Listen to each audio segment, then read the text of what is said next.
Hi, welcome back to Serger Tip Clips.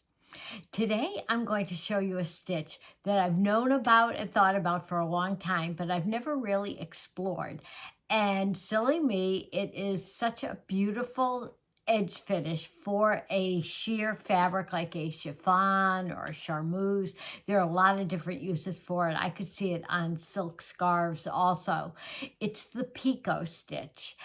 And there are some similarities to a rolled hem, but it isn't quite as dense as a rolled hem stitch usually is. We lengthen out the stitch for the Picot stitch and for that effect. And it's airy, it's delicate, it's beautiful. Let's talk about the settings on the machine for a beautiful Picot stitch.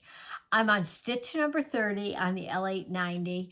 My right needle and upper loop retentions are on 3.5, which is slightly lower than the default settings for a rolled hem, which is usually 4.0.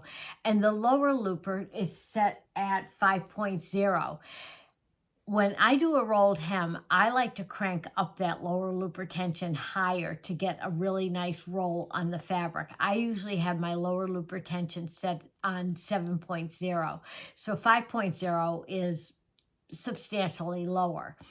The stitch length is also very different from a rolled hem. I have it on 2.5, which is much longer.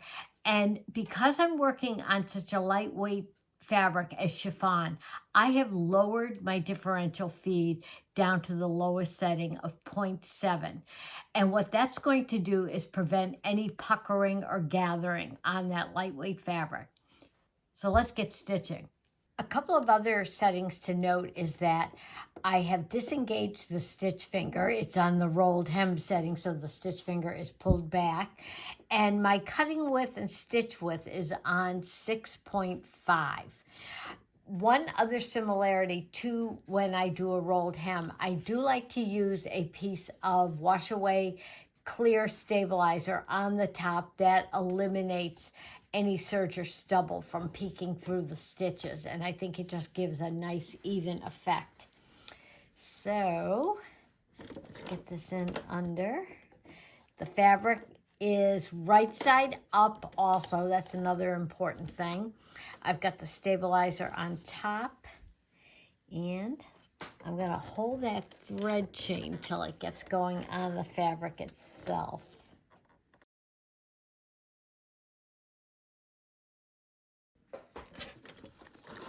Great. We'll go over to the table and we'll take a close-up look at the Picot stitch and then compare it to the rolled hem stitch so that you can see the subtle differences between the two. Here's our beautiful Picot stitch.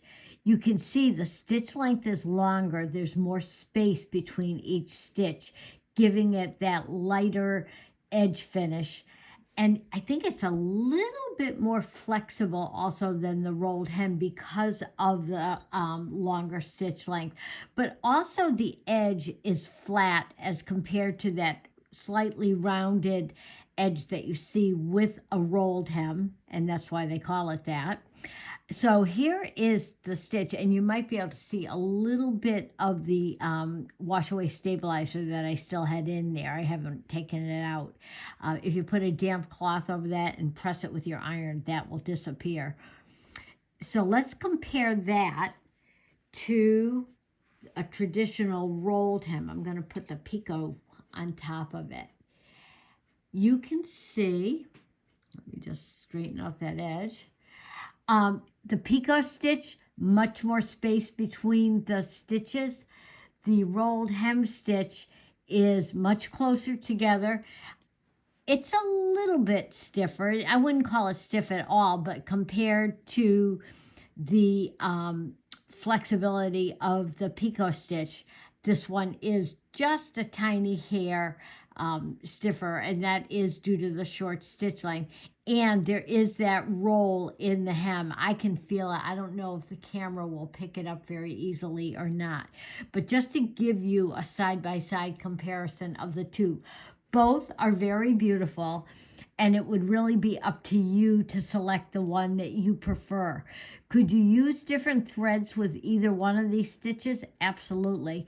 This is just serger cone thread in each one of these, in the needle and both loopers. I could see using an machine embroidery weight thread. I definitely have used 12 weight thread for the rolled hem. I have not tried it with the Picot Stitch, but I don't see why it wouldn't work and it wouldn't look beautiful. You may even be able to lengthen the stitch a little bit more because that is a thicker, heavier thread.